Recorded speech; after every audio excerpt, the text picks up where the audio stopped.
One of those? Okay. Please.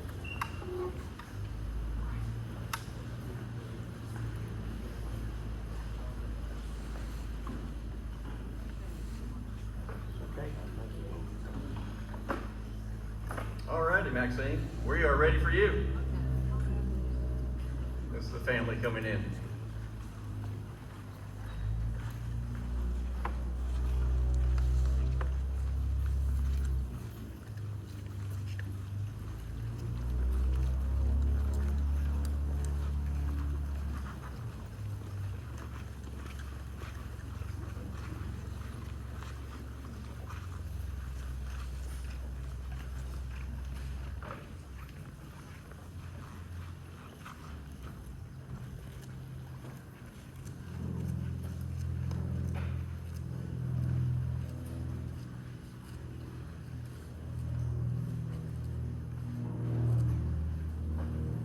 Gotta love the airport noise happening right now. Definitely in my blood too. Anyway, thank you for everybody being here. I'm Jerry Latvala. Maxine asked me to kind of be the host of this event. And anyway, we're going to go through what she wanted us to do. Where's Dylan? Dylan had a point. Your grandson, there you go.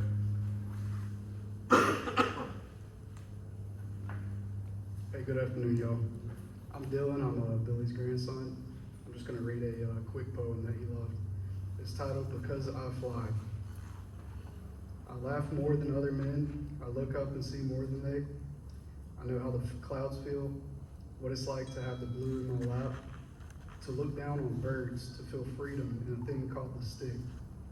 Who but I can slice between God's billowed legs and feel them laugh and crash with his step? Who else has seen the unclimbed peaks, the rainbow's secret, the real reason birds sing? Because I fly, I envy no man on earth. Thank you. I had to research that myself a little bit, and there's definitely that's some truth in there, a lot of truth in there. Anyway, thank you. Now Sherry, niece, come on up. Psalm 121.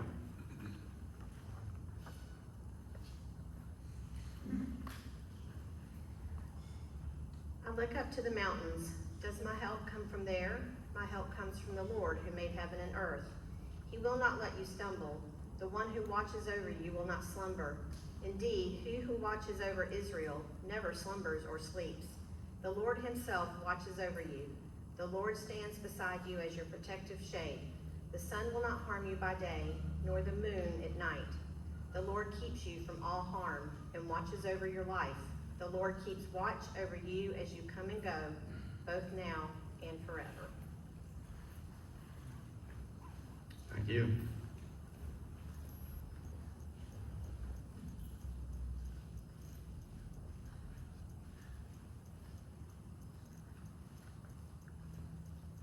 Maxine, did you want to make some remarks? Just wing it. That's right. Thank you, everyone, for coming today to honor an incredible man. He cared about people.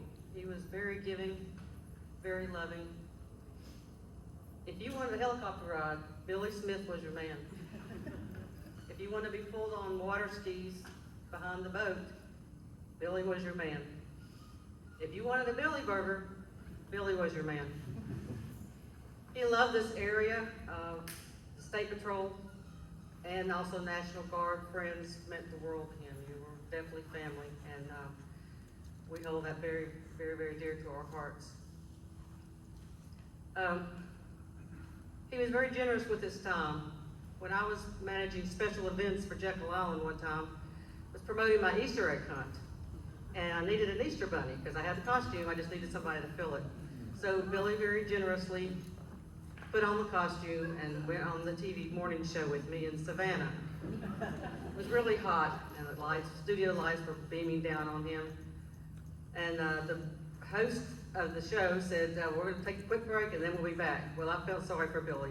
I said, take that head off and cool off some. But they didn't cut off the TV camera yet. So I don't know how many kids in Savannah he terrorized that morning for the beheading of the bunny. He was a great man. He can be funny. I know he seems like a really quiet guy, but he had his moments. I remember Amy Lovin. Where are you, Amy? There you are.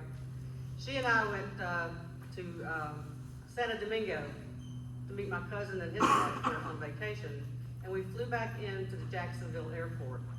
The plan was, it was Halloween. We were going to go to a party, a Halloween party, with my friend in Jacksonville. So Billy was going to pick me up at the airport, and we were going to leave from there. And Amy was going to go on back to Brunswick. So Amy and I are departing the plane, and this is before TSA went all crazy on us. We're walking down the hall, and all of a sudden, towards the luggage department, and all of a sudden, I saw Amy kind of like, oh no, oh no. I'm like, what is wrong with you? And there's this gorilla standing in front of me. Billy had rented the gorilla suit for the party and wanted to welcome me properly at the airport. He was a good man, and I'm going to miss him greatly, and thank you all for coming here today, and all of those who cared. Amanda, stand up, honey. Amanda was there for us for several years, and he loved you dearly. You were so caring and loving to us, and we really appreciate you. Thank you. Thank you all for coming. Thanks, Maxine. Now let's open it up to the floor here, and I'll just start it off. And my relationship with Billy was in aviation, and goes back all the way to 07 when he did my instrument check ride. And of course, as a new pilot, you're always scared to death of a check ride because the person that's holding failure in their hands. It's really your hands though. But he was so great. He was very professional and very just even keel, and got through it just fine. And from that point on, I knew him through EAA, the Experimental Aircraft Association, Chapter 905 here, because he was very involved in that with his famous Billy Birders, which we will greatly miss. So, do we have somebody else?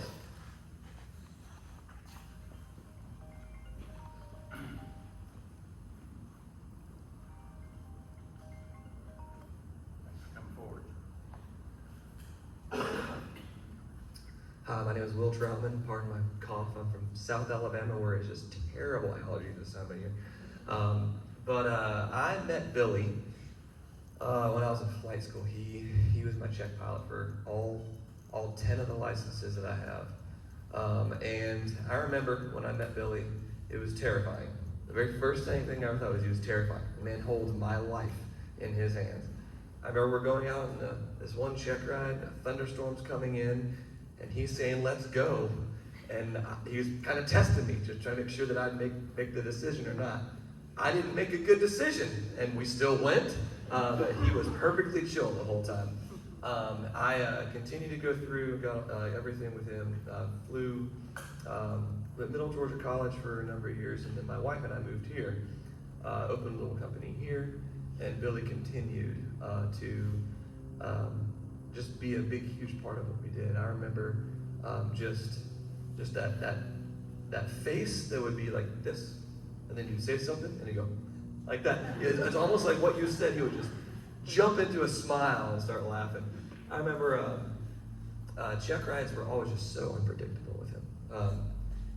I remember sitting down one time, and he was just talking, looking at something. He kind of got nervous real quick, knocked over his coffee, and so now my logbook with all my hours in it is just covered in coffee stains. And if you ever knew that the gods of check rides were looking upon you, I thought I had this one in the bag. Because, making sure the stains are on the coffee, or on the logbook. But I remember walking down the beach and just seeing him just trudging along with his, sand dollar gold, little gold charm he had all the time. And I also remember just how sweet he was. He was just He was just such a kind person. I remember that he wanted to make sure that I didn't lose any of my time in what we were doing. We flew here from Middle Georgia for a license I was doing, and you're not really supposed to fly instruments on an instrument check ride. We're not rated to be an instrument pilot yet. But you can have someone else who is an instrument pilot fly, and so he got in the back of the aircraft. And, you know, I just, at that point, I was like, I guess this guy kind of trusts me, because there's two kids up front. He's sitting in the back, and during the check ride, you have to do something called unusual attitudes, which is where you purposely put the aircraft in a very uncomfortable position. And normally you have little foggles, what they call them, on, and then you can just ride the aircraft. Well, we had to do it in the clouds. So here we are, me and my instructor, and Billy in the back seat, in a really precarious situation in the clouds, just so he could be kind to us, and then took us to lunch afterwards. But we got to know Max, and our dogs played a lot when we were younger, and they were just always so open to just opening their home to us. I remember we pool sat for you guys a couple times, and it was just always such a pleasant experience being around him. I can't think of anything other than just being just in a pleasant experience, just being in his presence. He was just such a gentle man, and just if you think about just like the biblical aspect of masculinity, it's gentleness. You know, gentleness is strength restrained, and that was the definition of Billy. He was such an amazing person. Thank you for letting me get to know you guys. Thank you. Where's Bill Bartlett? Where's he hiding? Care to say something yourself? Okay.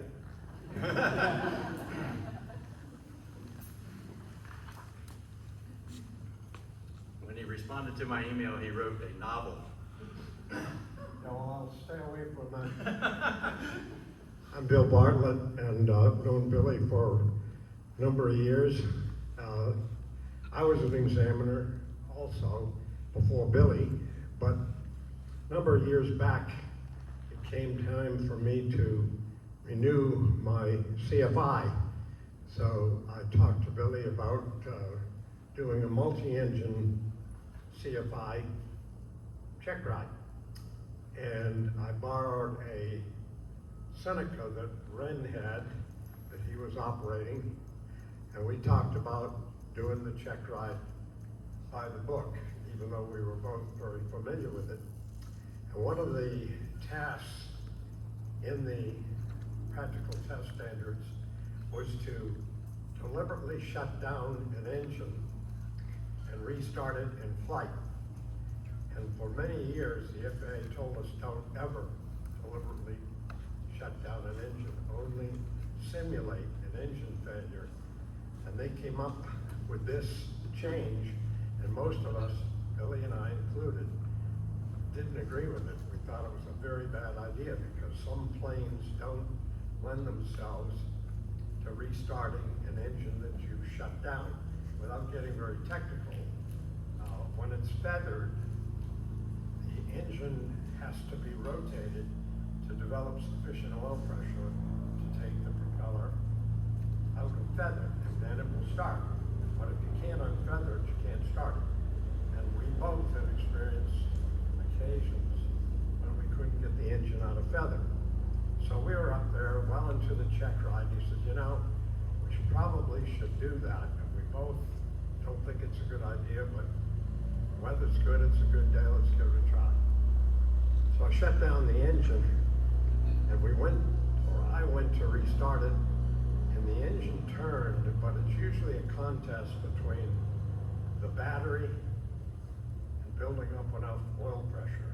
And I tried it for 5 or 10 minutes, and we just decided I would land the plane with an engine feathered. And once on the ground, we settled it out. And so we agreed to do that. So I came in and landed on 1-6 out here, and we decided we'll have lunch and come back and finish the check ride, take the engine out of feather. Now the interesting part of the story, even amusing, was when an engine is shut down or failed in flight, it's a requirement to tell the FAA report it. So we landed and we went our ways to go have lunch. We came back, took the engine out of Feather, went up and completed the check ride. And Billy said, you know, I'll tell you something really funny happened. He said, I called our designated check airman with the FAA, Bob Ela was his name in Atlanta, to tell him that we deliberately shut down an engine. Sorry getting so long, but this is the point. And he thanked me for calling him, and then said he just happened to be on St. Simon's for the weekend. He happened to be coming out of the Winn-Dixie with groceries, and looked up and saw this Seneca coming overhead with one engine feathered. I mean, the chances of that are what? This guy happened to be here for the weekend, but he recognized the event, and he thanked Billy for reporting it, and he told me about it. We had a big laugh, but I couldn't help but think if he hadn't reported it, this inspector would have seen it, and we both would have been called in to answer questions about it. But anyway, interesting thing, Billy was very honest and straightforward, and also we both got a big kick out of this. Thank you. Kind of like parents always know what's wrong with their children. Anybody else care to share a short story about their relationship with Billy? All right, Larry?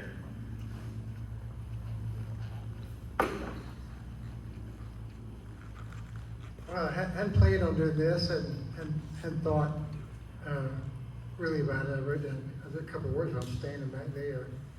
I've owned and operated the FBO for 37 years. I didn't realize that till the other day. 37 years, my gosh, you need to get out of there. Got a life after that. Loved it. Loved doing it with folks that are in this room, and Rob Burr and Jeff, and just everybody that's here. This is a great airport. People are friends here. You go to airports and there's a lot of competition or bad will or whatever, but that was not the case here. At the FBO, we would, initially it was a total surprise where Maxine and Billy came down with Billy Burgers for everybody at the FBO. And baked beans, and what else you put with that? Maybe potato salad, or sometimes. When we were good to them, we get potato salad too. And such a gift. And that just happened over and over again. Usually then Billy would call me and say, hey, tomorrow is it okay to bring? And of course, everybody in the house is going like, yes, yes, yes. Have you ever given out that recipe?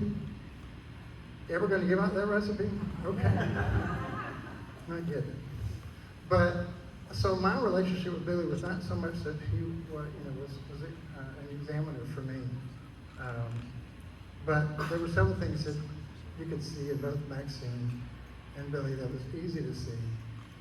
And one is that Billy had a servant's heart, and that certainly showcased serving this FBO, who he didn't directly get any money or whatever from.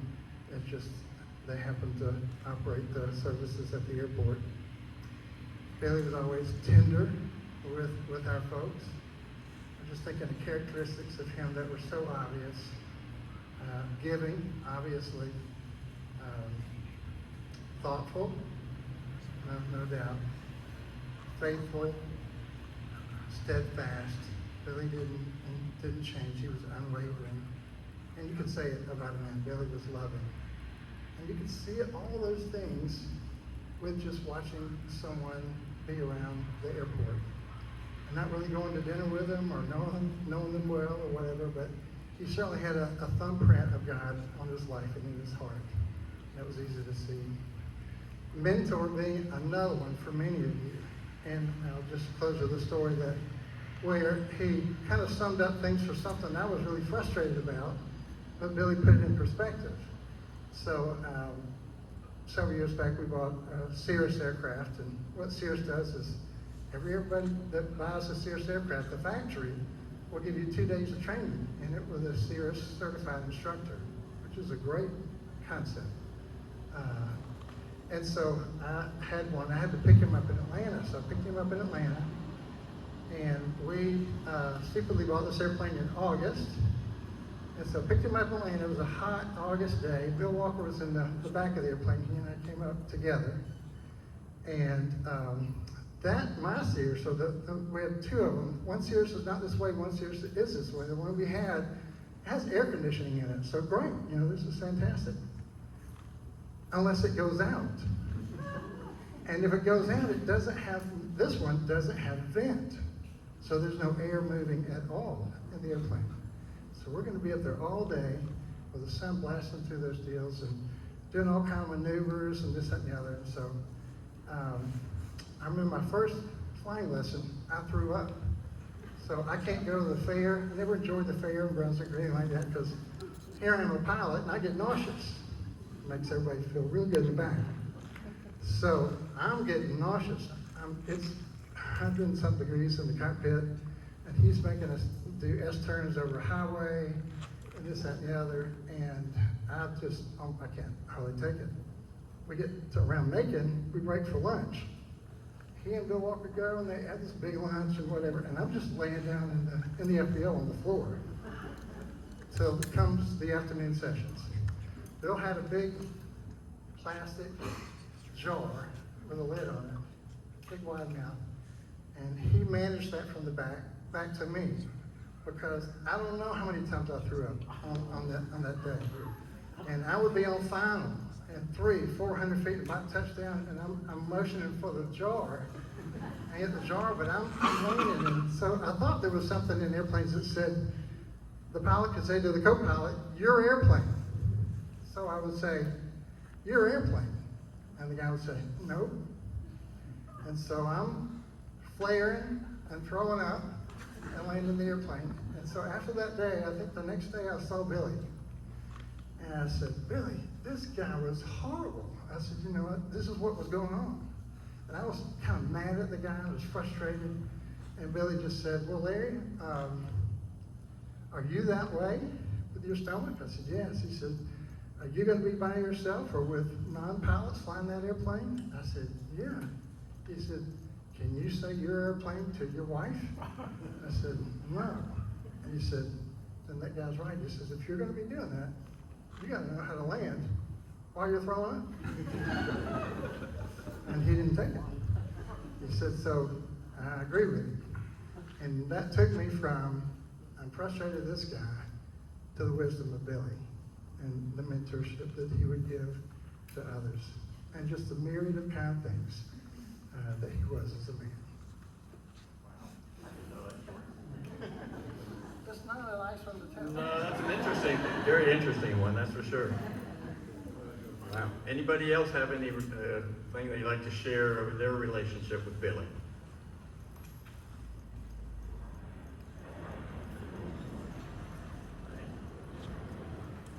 I'm gonna give it a whirl. Maybe I'll listen right now.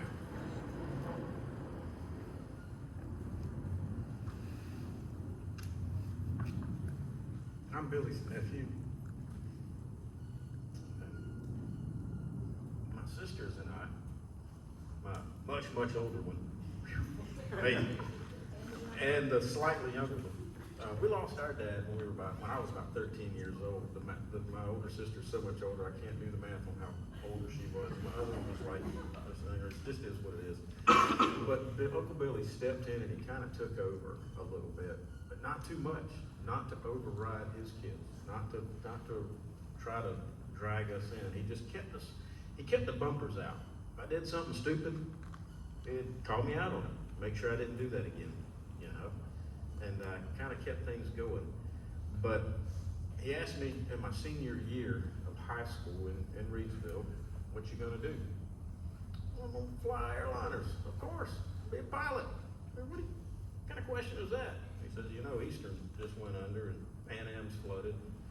That airplane you saw crashed out there. I actually saw one with some smoke trickling up one night when I was early one morning, making sure deer weren't encroaching on the runway. If anybody from DNR is here, it's not what it sounds like. He said, "That's all pilots got to do now is fly around and smuggle dope." I went, Okay. He said, there's a lot of jobs for pilots. But here's what you're gonna do. And I said, okay, you're gonna go to work with the GBI, Georgia Bureau of Investigation, as a summer helper. And, you're gonna drive fuel trucks and things like that, and, you know, fill coolers and what have you, whatever we want you to do, during the summers while you're going to school at Georgia Southern. You're gonna start the day after you graduate, provided you don't screw up what I've already laid in place for you. Now, here's who you gotta go talk to, here's the applications you gotta fill out. And I graduated high school on a Tuesday night and checked in with the GBI at 8:30 Wednesday morning. There was no party for me. And had a ball, went to the hangar, at the State Patrol hangar, and, you know, by later that evening, I had helped pull a turbine out of a Jet Ranger, and I don't remember what part of it was, maybe the compressor, ran it across town to drop it off somewhere and come back, across Atlanta, by the way, and for a kid from Tatnall County, or at least my high school years. And so he kind of got me into all of that, and that's where I veered off course and went, I want to work undercover for the GBI, and that'll be cool. I didn't know any better. Hindsight is 20/20. It's not cool. But backing up a little bit, we were at an event at our church, and a fella asked me, do you fly airplanes? You Smith, you fly airplanes? I said, well, yeah, okay. I said, no, I don't. Just look. Okay. I saw a look on his face. 2 days later, he hands me a book, Student Pilot Flight Manual by William K. Kirshner. I still have it. And we started doing it. And life happened, and lots of silly stories I could tell in there. He got me into the National Guard, and more life happened, and I did 6 years there, enlisted. Got actually cornered by some of the pilots one night at Fort Stewart during a annual training, and they pinned me up and said, can you fly a helicopter? I lied. I don't even know how these things, man, y'all go out there and get those, all that big fan up top, that thing hurts somebody, you're dangerous with those things. And, but Billy kept me going in aviation, constantly, even when I wasn't going down that path. Here was his #1 training rule. Didn't matter what aircraft you were in, don't spill my coffee. An open coffee cup, like you just pulled out of the cabinet, not none of these modern things where you put a lid on the top. And he'd set it down there on the console, and his thing was, don't spill my coffee. Okay, getting in there, don't spill my coffee. And so fast forward a bunch of years, a big gap in my flying time, you know, raising a family, my awesome wife, what have you, take care of things. And then it comes check ride time. You gotta get legal. A little incident happened, scared me to death of, you know, thought the FAA was gonna grab onto me a little bit, but my undercover skills came in, and that FAA inspector that was walking in our direction, I said, just follow my lead. And we looked over at this poor guy working on an RJ, or no, excuse me, on an RV 10 or yeah, it was 10, I think. And I said, like that. And my other uncle was with me, who was less of a rule follower. And he went like that. And that guy, clearly a Fed, stopped, looked at him, made a beeline for him. I said, let's get in the plane. I'm getting in the right seat. Let's leave. And we got in the plane and we went somewhere else. And so that we didn't get ramp-checked. Because I had nothing to show for why I was in the left seat of that airplane when it landed. And so Billy called, because obviously brothers talk, and he said, you're getting legal. We got something set up. You can't come to Thanksgiving dinner until you have a private pilot's license. I'm like, well, okay. I was invited, but okay. Apparently I was invited and uninvited. But we didn't quite make it to Thanksgiving. It took till December, because life happens. But Billy gave me my check ride. And I thought, oh no, this is not what I want. Number one, it looks bad, okay? But we got different last names, so yeah, it'll work out. The paperwork will slide. And he announces to the whole family when the check ride's gonna be, but we're gonna have Billy Burgers afterwards, assuming success. I was trying to keep it on the down low and a secret, and that didn't work. And I crawl in the airplane after about an hour and 40 minutes. And any of y'all, all the pilots in here, they know that's a little excessive for a oil park. And we went through everything, and he made notes, and he went up one side, and went up the other side. And I walked out as we were getting ready to do the flying part. I said, "How'd I do?" He said, "Now's not the time for that question." So we get in the airplane and we fly. It was a Warrior. And during the process, towards the end, he throws in a couple of commercial maneuvers. Made my other uncle so mad he left, thinking he was just purposely trying to fail me. My instructor was annoyed. My wife caught the brunt of that. What's he doing? It's not, that's not a private pilot maneuver. And you can stalk somebody nowadays with a flight aware or something like that. It's a little scary. So they were on the ground watching everything. And I know I'm rambling a little bit, but this is the point.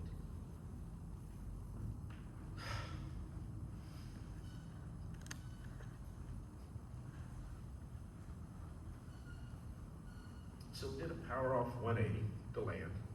We'd also done a steep spiral, among a couple of other things. And,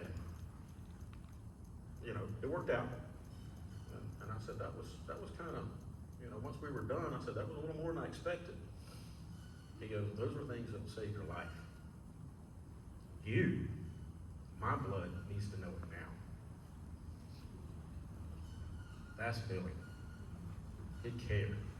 He wasn't beating anybody up. He wasn't trying to make a point. He wasn't trying to fail somebody. He was trying to make sure.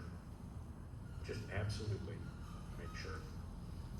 And for that, I'm grateful. And there's nobody, his kids, Krista, Will, and all the descendants thereof, there's nothing you can't ask of my family that we won't come running to. Because I will always, always be in debt. Thank you so much. Anybody else? All righty. Well, just want to say thank you for everything. Certainly appreciate you coming. Certainly we all have our own special stories with Billy, and he will always be in our minds. Have a beverage and a water and a cupcake back there before you leave, and we'll have a little music and just some camaraderie. Have a good afternoon.